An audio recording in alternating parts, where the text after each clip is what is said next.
Дами и господа, започнува програмата Гласот на народот со Слободан Томич. Интеракција 100%.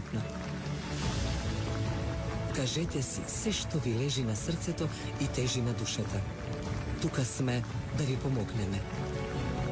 Ексклузивни теми, соговорници кои нема да одбегнат со одговори на вашите прашања, коментари или критики. Постоиме за вас. Гласот на народот е клучот на демократијата.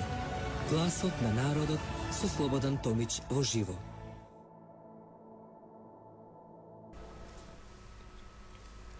Добро вечер, почитувани, добро дојдовте во Гласот на народот. Тоа е дневна доза, неделна доза, која и вечерва ви предлагам во едно најубаво светло, бидејќи да се биде 24 години, се гледа 24-ката и навистина растам со вас.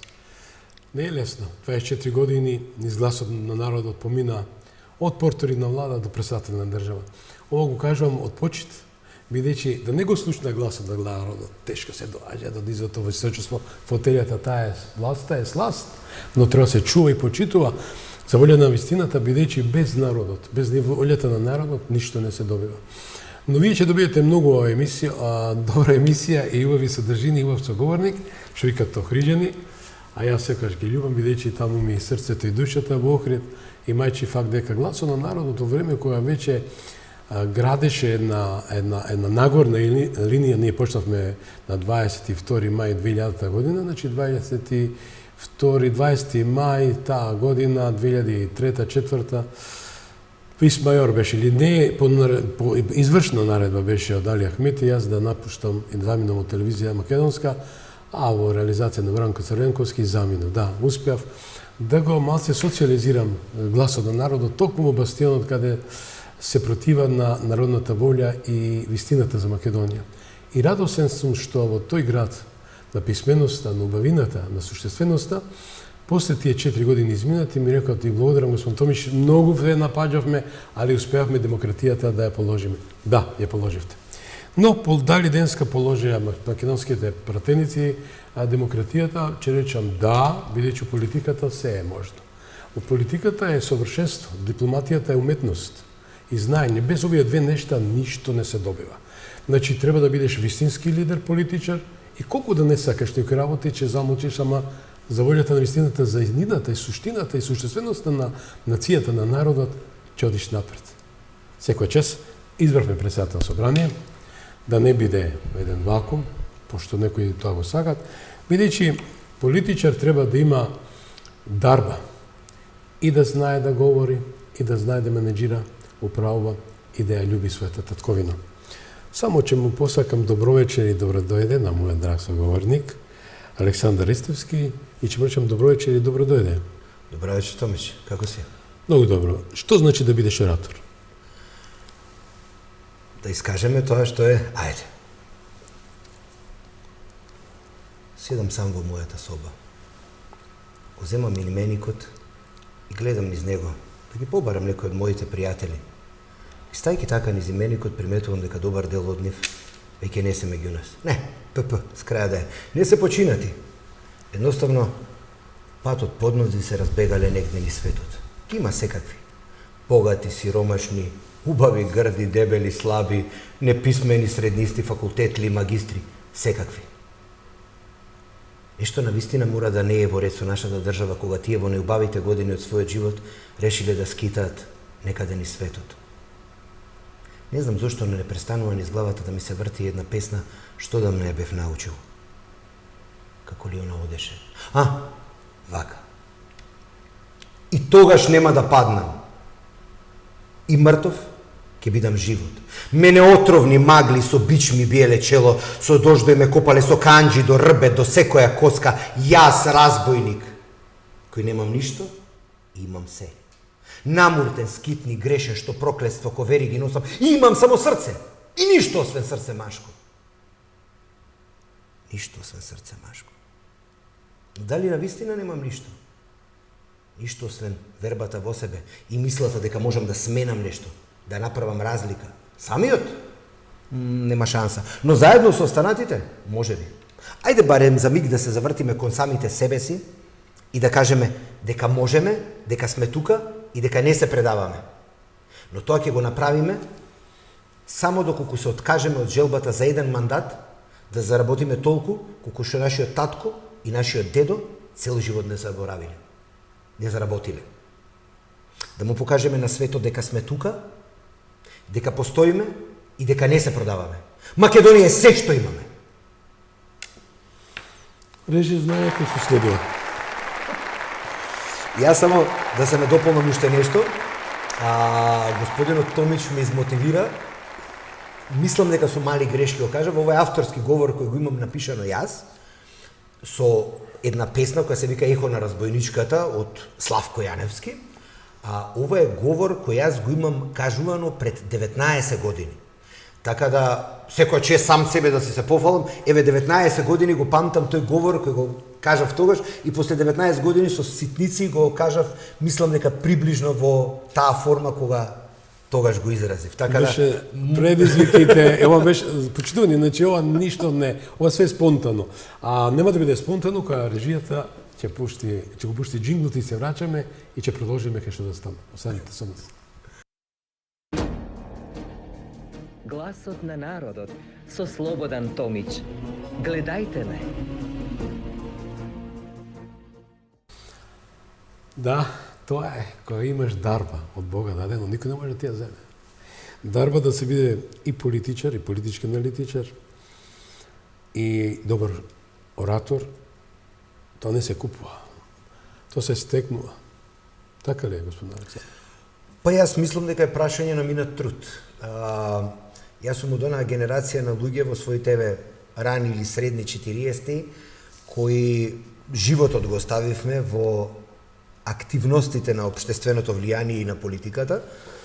Јас сум многу среќен што најдобар дел на ликовите кои претендираат или кои ќе водат оваа држава во годините кои предстојат, што сме тука во годиште и што помалку или повеќе сите се познаваме и по добро и по лошо. И тие кои досега во одредена структура ја водат државата, кои се во заминување, поготово еден добар дел што е од правниот факултет. Јас не сум од правниот факултет, но добар дел од времето во мојата младост го поминував токму таму. Јас сум етнолог, антрополог по наобразба, но сите тие оратори, политиколози, новинари, сите останати сме една фела која заедно растевме и секој го трасираше својот пат. Има луѓе кои се разочарување, има луѓе кои се позитива и се луѓе кои во времето кој предстои ќе ја водат државата, па се надеваме се најдобро со нив и од нив. Да, јас секојаш велам со позитивна енергија и мисла, секојаш успехот неизбежен. Со оглед дека после толку време навистина љубам да кажам и да потсетам дека кога градиш една вистинска стратегија и вистински правец кон нацртена цел со љубов, со молитва во секој случај и верба во самиот себе си, резултатите, успехот е неизбежен. Да. Имајќи факт дека политичката гарнитура која беше доследна во сите изминати години, јас секојаш велам кој како сака нека прифати, еве. Јас сум конзистентен и константен со мојот став од претходното политичко живење, кај што бевме заложници и заробеници во сопствената држава, но политичка партија предводена од Христијан Мицкоски беше конзистентна во става дека навистина нон пасаран со диктати, наметнување и се оно што значи влијание кои се во спротивно на македонските национални интереси. Еве денеска се избра прв човек спикер на македонскиот парламент од причина што во прашање се реформи, а за реформи е да ви треба точно во третинско мнозинство, а од друга страна видовме на хипокризија. Да, хипокризија, бидејќи, господин Александре, не можете народот да го лажете ако некојаш учествувавте во една многу лоша играрија, во една театарска представа, рушење на систем, без право. Зборуваат за шарената револуција, денеска зема да продават патриотизам. Вие да го знаете, знаете приказната со овчарчето што викало волк, волк. Значи, овчарчето кој викало волк, волк, сите доаѓале и трчале да му помогнат. Еднаш, два пати, три пати. Наредниот пат волкот стварно дошол, ама народот не истрчал со нив. Така да, неколку ситуации имавме во државава. За жал, Македонија претрпе да многу лажговци, манипуланти и клиентелисти. А такви ги има многу. Има многу во сите страни, во сите Апсолутно. политички субјекти. Апсолутно. Но кај досегашната власт, очигледно беа барем половина, и затоа толку доживеа и гадење и отпор од обичниот народ, и како рече познатиот господин Пендаровски, досегашен председател, сакам да ми ветите дека ќе биде барем дупло разлика, беше дупло, ама контра. Тој мислеше дека дупло ќе победи, дупло загуби. И тоа беше едно такво прекрасно губење, такво задоволство, јас во животот одамна не јам уживано во ништо како поразот на Пендаровски. Човекот едноставно не му се веруваше дека ќе биде изгазен. Затоа што после првиот круг дури отиде она весела математика или што би рекле градскиве ликови, очекуваше некаква трипер комбинација, каде што се надеваше дека буквално играше математика во смисол албанците овие, тие со тие и плюс овие со овие, на купче јас победувам. Тоа знаете како имаше една чаирска фраза, чирчани ден денес се смеат на тоа, вика Слога го победи Вардар ја победи Звезда светски шампион, значи Слога шампион.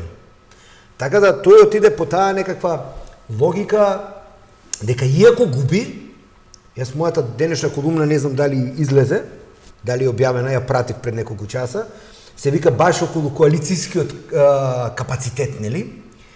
И смењето моје околу коалицијскиот капацитет беше веќе година и пол ние слушавме мантрата дека да, има шанса СДС да изгуби или да биде пата или да има минус 1, 2, 3 пратеника, но владата ќе ја состават тие, затоа што ВМРО-ДПМН нема коалицијски капацитет.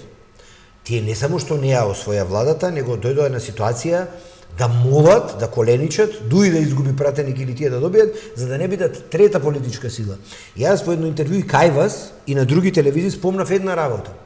Кога ме прашавте тогаш дали има шанса дуи ВМРО и дуи и СДСМ да одат заедно. Јас и кај вас и на друго место кажав неколку пати. Може, само има еден проблем. Дали дуи и СДСМ по кој, да кажеме, по која пропорција ќе одат заедно? На претходните избори тие отидоа 45-6, овие 15, значи беше 3:1. Ако ги гледаме рейтизите кои беа, СДСМ требаше да се согласи 1,5:1 или 2:1. Во случај да освојат, да кажеме, 40 пратеника, СДСМ да има 26, дуи да има 3,14. Луѓе потоп 1:1. Значи партијата која имаше 3:1 со дуи, се сведе на ниво 1:1. Токму ради тоа. Затоа што дуи си ги знаеа пропорциите, вака или онака успеа да ги задржат бројките, да кажеме, без оглед какви се тие бројки, дали со структурата на села, дали со бошњачки, ромски, турски, на македонци, муслимани, па не е битно, тие успеа пропорцијата да задржат. Поентата е што СДСМ потона во такви фекалии, толку ниско падна, што дури проценките мои за нив беа оптимистички. Јас проценував дека ќе од меѓу 24 и 27. Значи, меѓу 24 и 27. И тоа беа моите оценки за кои ми се смеа луѓе. Ми рекоа, ти не си нормален, како може СДС по 30 да падне? Јас реков 24 до 27. За ВМРО-ДПМН, јас реков дека дефинитивно ќе одат преку 50, сосема веројатно нешто или околу над 55. Волја на вистината се освоја 58, малце да имаш уште некаков инпут или уште некое време, дури ќе се своеше ситуација за 60-61, но потонувањето нивно, да се издигне левица на 6-7, да се издигне знам на 6-7, да дуи успее да обстане, па со целата таа нивна луда комбинација стигне до 18-19, иако моите проценки беа... 18. Да. Моите проценки беа дека заедно со коалицијските тие ќе фигурираат околу 15, но точна беше мојата предпоставка околу едно нешто, кога реков дека дуи реално не вреди повеќе од 10 пратеници, ние ако ги процениме сега бројките, дуи има 10 пратеници. Така да тоа се тие. Да, меѓутоа се случи тоа што народот посака и народот реши и рече стоп, нема повеќе натаму. Бидејќи народот е неговото височество кој дава и зима власт, да се разбереме. Не може никој да иде против волјата на народот. Но имаме некој феномен, побивање на физичките закони едно тело на две места во исто време. Тоа е апропо во две фотели не се седи, вели. Таа Фери денеска не може да биде премиер, туку само Маричич, Груби или Грковска. Тоа се анализи кои јас ги сондирав, апропо се она што ним се случува. Дали може, господине Ристевски, да имаме таква тој вакуум, односно кршење на уставот и законите, да пресато на техничкиот премиер да биде натаму екс официо? Со моментот на верификување на мандатот, пратенички, на Талат Џафери, тој веќе не е премиер никаков. И не смее да биде. Во спротивно треба да се поведе постапка и да се провери и уставноста и законитоста и тука да има па дури и одговорност нечија, затоа што функцијата пратеник е не спојува со ни една друга функција. Дали може истовремено се верификува неговиот мандат, а истовремено биде технички? Ако се верификува, тогаш другиот му е адакта. И тоа е прашање не само за него, него и за еден куп министри од актуелната власт. Значи и за Деска не прочитав, мене слушам медиуми да има и сообщение. Бисера Костадиновска, министер за култура. За култура, кажете Славјанка Петровска, Маричич, Маричич, вице-премиер, не знам дали стана пратеник. Артин Груби. Артан не е пратеник. Да. Дали кој може сега на ова место со оглед дека Славица Грковска, Артан Груби и Маричич не знам дали е пратеник, ако е не може ни тој. Бидејќи не слушнавме во медиумите официјално сообщение од владата дека од денес ја предава функцијата така. Нели тука има прекршок? Еве јас се консултирав И 5 пред дена да се, почне емисијата. И 5 дена да се, и 7 дена, и 24 часа да се, во моментот кога му е верификуван мандатот на господинот Талат Џафери како пратеник во собранието, функцијата која бава во централната власт мора да му е адакта. И да се, едноставно не, мора да ја превземе некој друг. Иако е известно дека владата ќе се состави во наредните 15-20 дена, и ќе се верификува, нели ќе се претпоставувам со она што го рековме дека владата стекнува веќе апсолутно мнозинство од 80 пратеници. 80 пратеници се потребни за да се направат реформите во министерските сектори. Значи ние имаме едно, да кажеме, најмалку 5 или 6 министерства се засегнати со таа прераспределба, значи на некој начин се растура актуелната владина агенција за млади и спорт, која имаше многу криминални дејанија и сомнежи, основни сомненија за... Ќе дозволиме органите да откријат и да видиме да има одговорност. Значи ќе се одвои секторот спорт и ќе биде Министерство за спорт, што е одлична идеја. Секторот млади ќе се спои со досегашното Министерство за труд и социјална политика, каде што трудот се издвојува и излегува, значи трудот е оној кој мотивира вработување и се останато, останува социјалната политика која се спојува со сектор млади и тука ќе влези делот на демографија. Да. Министерството за економија трпи најголеми реформи, од таму се вади нели енергетиката и рудните ресурси, исто така се вади и туризмот, кој оди заедно во Министерство за култура, но тука ќе влези трудот и има уште неколку промени, нели делот добро владење и ќе се исечи. Најинтересно му е, најфасцинантно, не знам дали го планираш, ама еве да го кажам, мене најфасцинантно ми е што Министерството за политички системи и односи со заедниците, кој беше нелогично, затоа политички систем е се.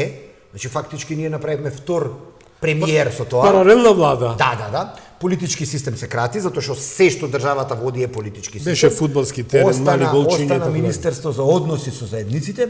Навистина е интересно за тоа што Министерство, иако се очекуваше да влезе во коалицијата Влен, албанскиот фактор остана на ВМРО ДПМН, а ВМРО ДПМН му го предаде на политичката партија на Иван Стојковиќ.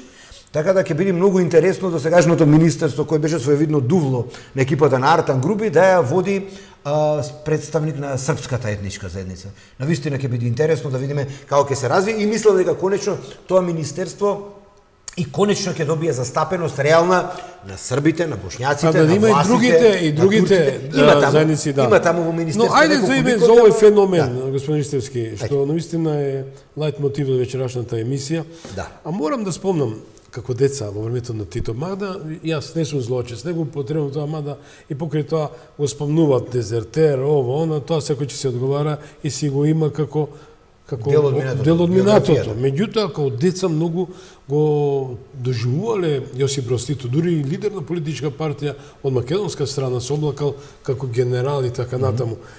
Многу сакале одејќи на кај работа, сите семафори да бидат исклучени. Да, знаме, по партизанско одев секој утро околу 8. И секојаш јас се нервира, без оглед ми го пореметуваш и моето одење на работа. Да, тоа е од кај беше, од Чегран или од каде?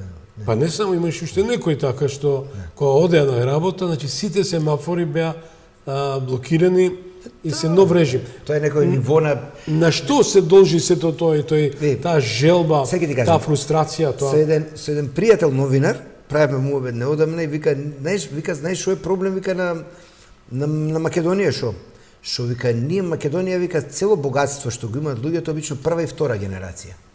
Вика, понекогаш многу често, дури ВМРО во претходните владења, знаеше да земе кадри од некаква си скопска буржуазија, комунистичка, што би рекле. Да.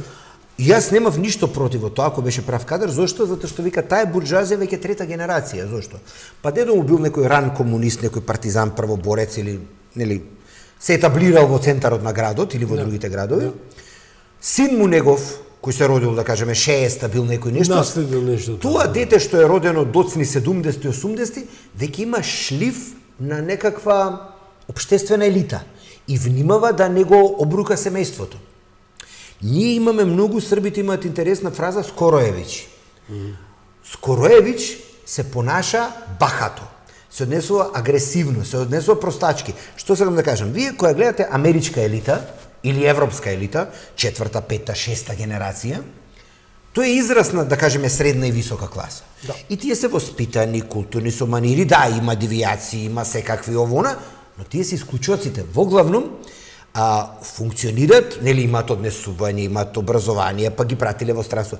Ние луѓе во делот на градот, јас каде што живеам, знаете како гледате Скороевич? Па вози кола од 70 до 80, од 100.000 евра. Хамер паркиран. Хамер, примери, се паркира на тротоар. И му викаш, абе онде се плаќа, ја не плаќам. Тоа не е прашање на парите, тоа е прашање на чалам. Значи, тој се смета дека е над сите и може да не плати, може да се паркира, доаѓа полицаец. Вчера јас гледав, имаше една забавна ситуација, дојдоа 2 тури од пајак возила, прво 4 па 5. Упорно пајакот крева коли, упорно нови се паркира за 15 минути. И то таа категорија на луѓе сака да се паркира пред кафич. Тоа е прашање на фрустрации, на комплекси. Затоа јас ви велам, сето тоа што го гледаме, значи лик што викате вие, што бил обележје на некаква терористичка организација, човек кој нели со оружје стигнал да се бори за власт, па преговори, па некаква меѓународна заедница и овона, кој се уште живеел во рурална средина и by the way патем, што би рекле, неговиот брат вели дека што бил тој Ајнштајн. Значи кога човек оставил впечаток дека на локална селска средина дека е Ајнштајн, а доживел да ја води државата, вие очекувате дека тој институциите на системот максимално ќе ги цеди, максимално ќе ги користи, максимално ќе ги злоупотребува, затоа што нема чувство на срам. Татко ми ден денес вика, тој века нема ни срам ни перде. Да се контролирате чувството на самоконтрола е прашање на некакво семено одгледување и прашање на минат труд. Ние во Македонија не успеавме да изградиме, условно речено, елита или луѓе со манири. Ние кај нас врвно достигнување да отидеме во кафана каде што буквално ждереме. Нема на кај нас што истовремено се смееме, а и се гордееме, кога ќе видиме на запад некој 3 прибора лево, па чаша, па нашина држење чаша, овона. Значи, таа болест на нерафинираност и неизживеност не треба да не шокира, него е прашање на нешто што за 10-20 години ќе дојде само по себе, да знаете. Зошто го правам? Го велам. Верувам дека треба се реагира и ова да се забележи како на црна дамка во континуитет. Еве се случи со владата на Димитриевски, имавме Димитриев. Имавме еден таков случај. Преседан. Да. Што и не треба да е пракса. Дали треба со веќе да биде адакта да се стави сето ова? Еве, вас ве викнав, ве поканив да дискутирам ја, патем имам слушано на некој од медиуми и некој од медиуми токму за овој парадокс, за овој прекршок и на законот и на уставот, со оглед дека навистина овој феноменет може да се постигне. Томиш, тоа ќе видиме колку ни се слободни нас институциите и видите, ние имаме законодавна, извршна и судска власт. И сега, стално се збори дека судството порано било партизирано, токму во време на ВМРО ДПМН, ВМРО дозволи да се креира судски совет, и судскиот совет фактички да ги издигне судиите самите на одредено ниво, со тоа што некаков контролен механизам е, што пример, тој кандидат го предлага председателот, тој го предлага ово и оно, значи имаше влијание некакво од централната власт, но во главном им се даде на судиите сами да одлучуваат. Еве до кој дереđен суд. Значи, какви скандали задниве 2-3 години имаме, никогаш немало. Меѓутоа, Пашалак треба еднаш да се затвори, со оглед дека идејата на председателот на ВМРО и идниот премиер, сега мандатар, што очекуваме денес утре, кога утре да добие мандат од председателот на државата, со оглед дека рече дека нема, че има буџет ограничен со тоа што од тоа ќе зависат платите и од пресудите. Ако се носат пресуди што се штетни на државата и на буџетот, тоа е нивна штета. Ние не го направивме едно најбитните нешто од кои сите во државата се плашат, да знаете, поготово тој втори, трети ешалон. Значи, ние стално зборуваме за министри. Зборуваме за пратеници. Кај нас има една фарса, пример, вас да ве стават во управен одбор на културна установа, треба поднесете анкетен лист. Иако, пример, не знаме, знаете, пример, во културна установа, тие што се во управен одбор не се платени. Земат, не знам, по седница 600-800 илјада денари. Толку зимате или надзорните беа култура? Не, во култура. Во култура. Во културата. И са, пример, тој што е во култура, пример, се става на достап на јавноста, да види јавноста што има тоа или нема. Нема никаков бенефит, освен влијае врз тоа какви настани има, изложби или нешто као го кара директорот. Од друга страна, вие, пример, во еден куп структури, во судството, во полицијата, во пониски ешалони, не знаете кој што има и како го има. Значи, дали тоа мојот татко, наследно, дали низ работниот век го стекнал. И сега, пример, одеднаш гледате некој лик 50 на години, дошол во Скопје во двособен стан, тера кариера, а не е чиновник државен, не прикажал дека се занимава со приватна дејност, со бизнис, било што, и одеднаш гледате 3 стана, 2 коли. Ја ви благодарам што ми ја дадовте потик, бидејќи добив од гласот на народот порака.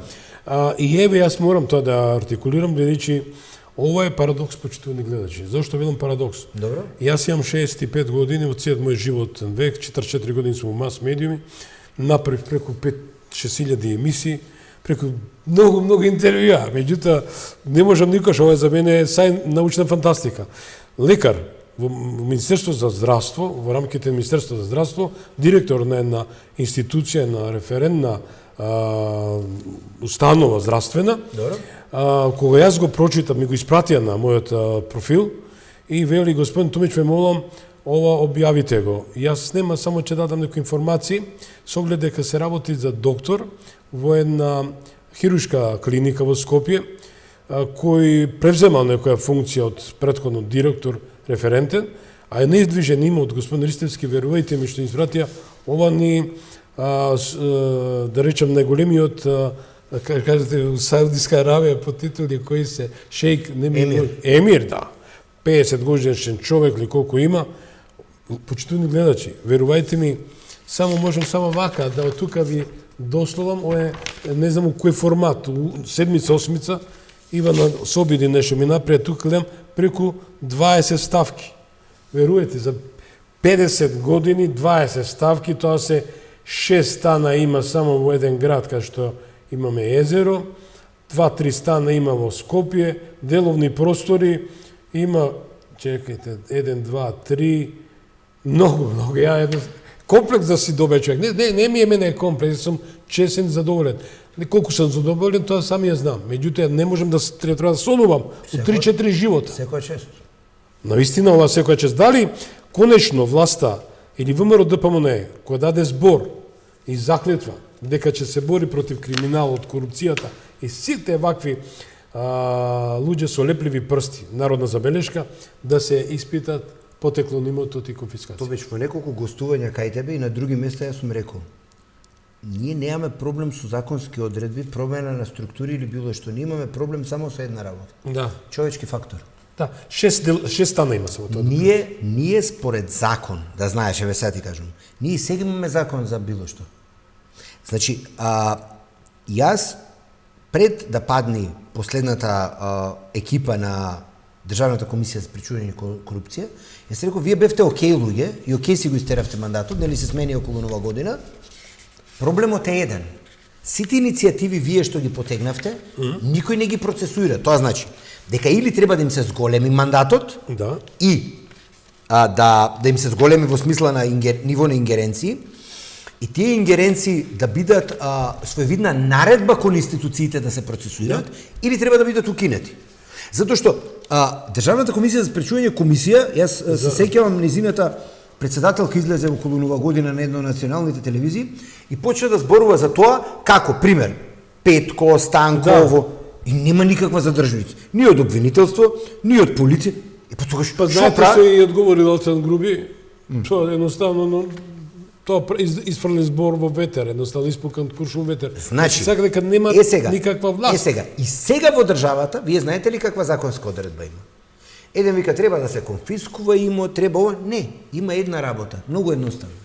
Доколку вашата пресметка на реални приходи, доколку работите за плата, или ако сте акционер, треба да кажете кај сте акционер и како ви се земени акциите, доколку сте газда на фирма, треба, нели, Да. ако нешто поседува фирма за да бине ваше име, треба фирмата некако ви го даде. И тука е постапка. Значи и тука не е изговор. Има едно правило. Да. Се што не ви е докажан имот и според заработка ставен, државата може да го даночи со 70 или 80%. Што е право. Значи, хипотетички, вие кажувате 5 стана имате, секој стан по 100.000 евра, државата ти вика честитам, No. или еве 2 стана, 200.000 евра, не можете да докажете, државата ќе ви наплати 150.000 евра данок и тоаш може да ги задржите. Но, тие 150.000 треба да ви се на сметка. Ако немате, тоаш ќе се конфискува. Еве, кога ми го прочитавте сценариот, значи сите прашања ми ги предвидувате, ви благодарам. А на ѓуторе? Верувајте ми, ви благодарам. Еве, ова информација што стигна од народот. 6 стана, 3 деловни простори, 1, 2, 3, 4, 4 помошни простори, непрецизиран имот, земјиште под објект, гаражи, така. Ако од наследство, тоаш контролата се прави на родителот. Ама ако не е од наследство, е Но, интересно.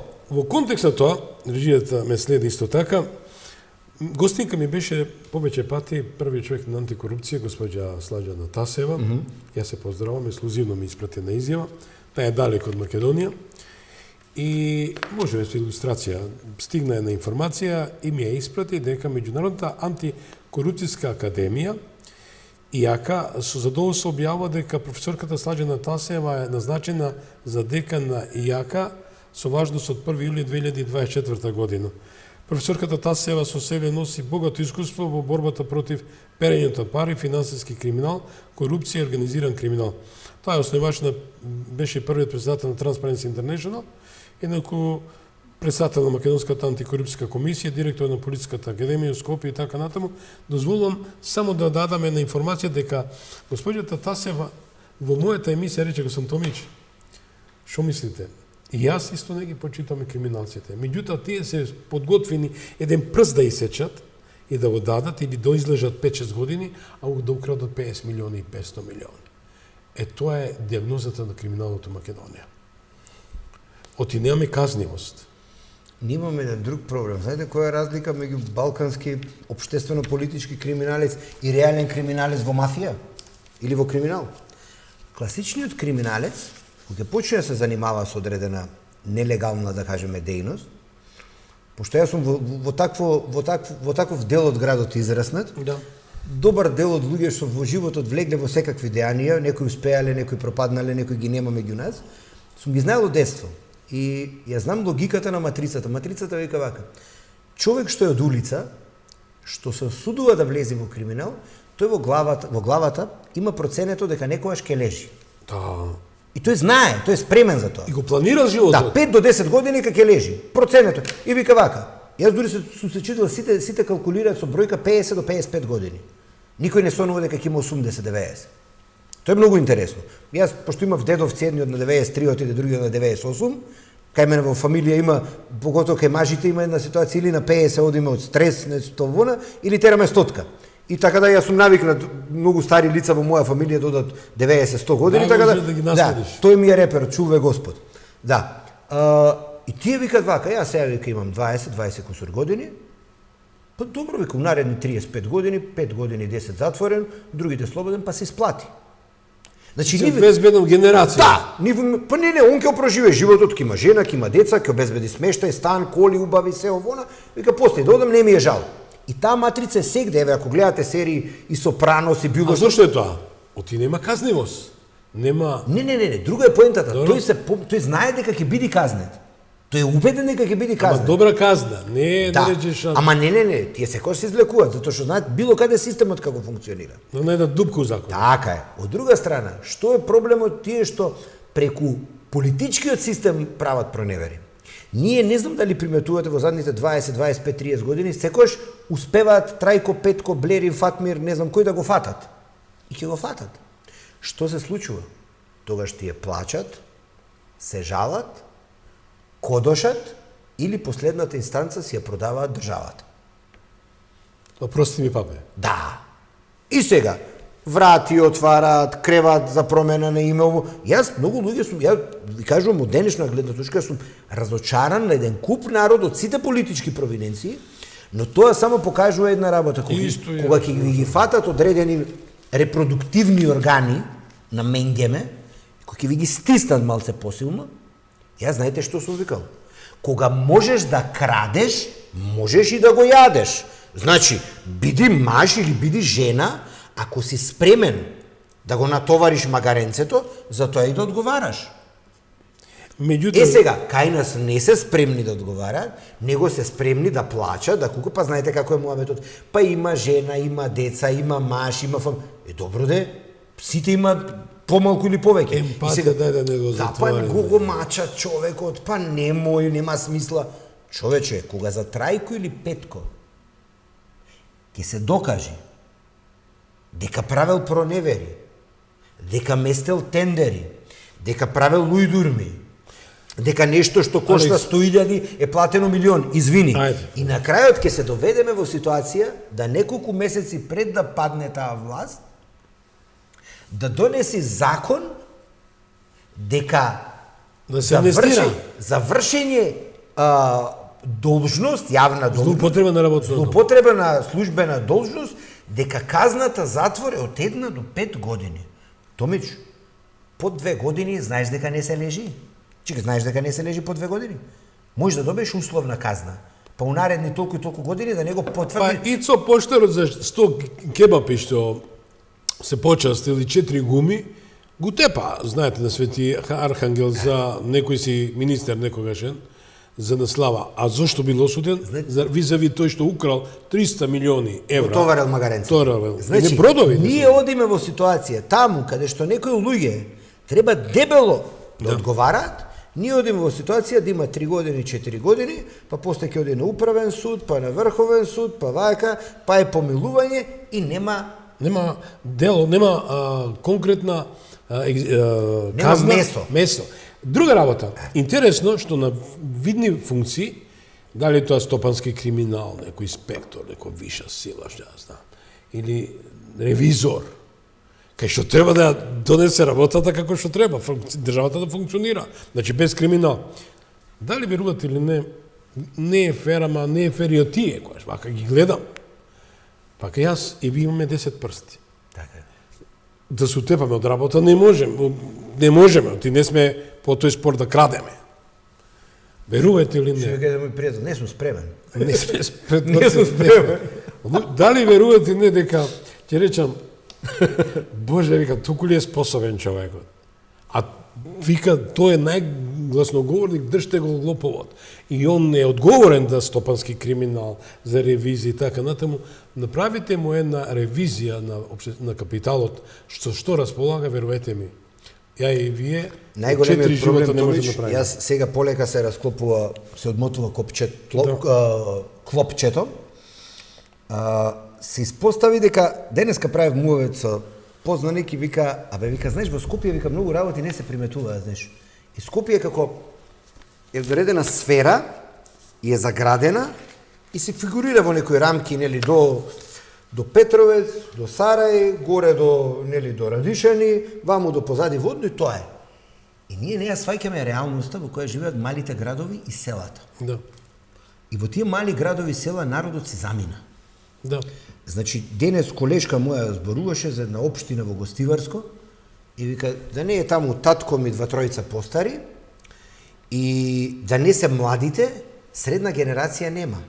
Вели во еден Гостивар, во едно тето, млади оние на возраст 30, 35, 40, замина. Нема.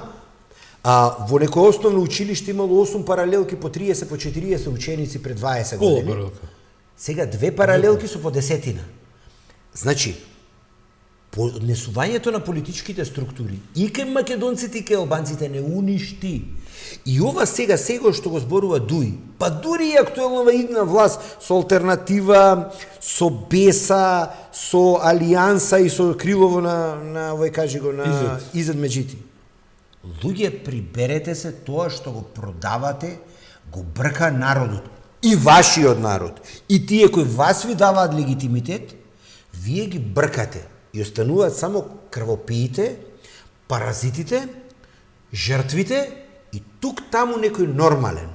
Тие нормалните ќе си одат. Вие живеете од гласовите на клиентелистиве и тук таму пензионерите.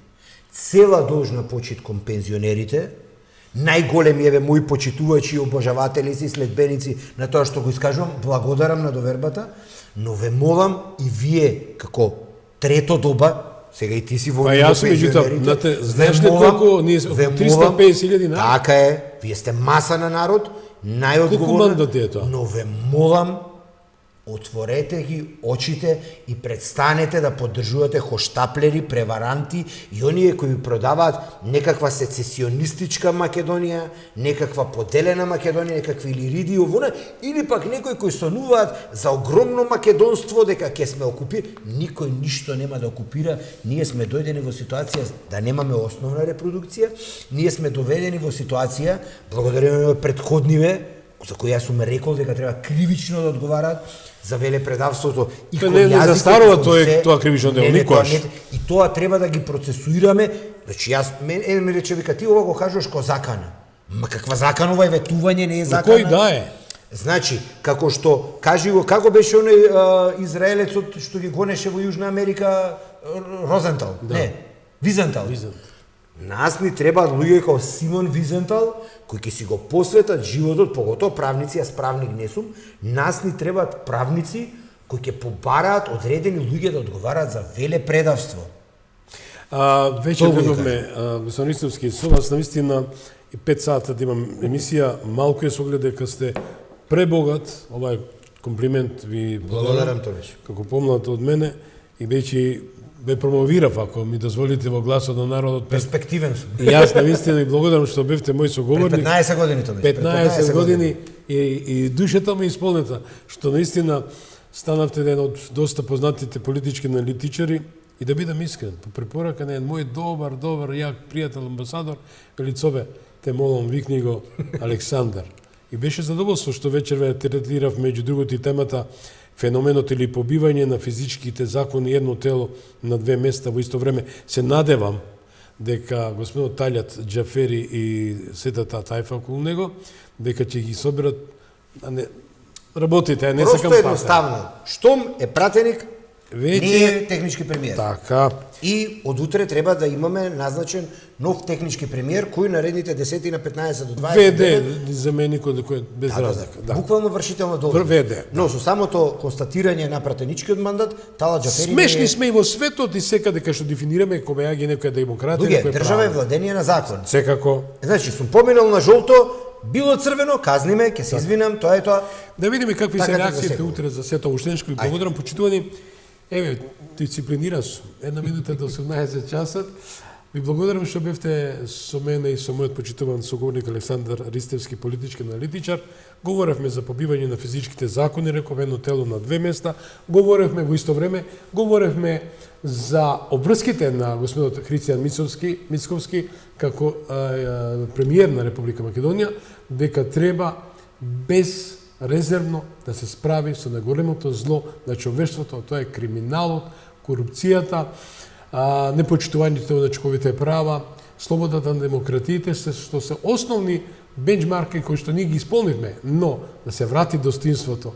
И уште ова, јас верувам дека ќе го прифати од се срце, во политичкиот амбиент, да нема ниту едно лице кое се движило по судовите редови работи. Ве молам, ова се изјем за право. Значи, да се докаже Македонија, идната влада на Република Македонија, институции, да бидат со чисти, честни, нови луѓе, нови физономии. Само така ќе се успе Македонија да биде достоинствена. Бидете живи и здрави, се гледаме у петок во магазинот.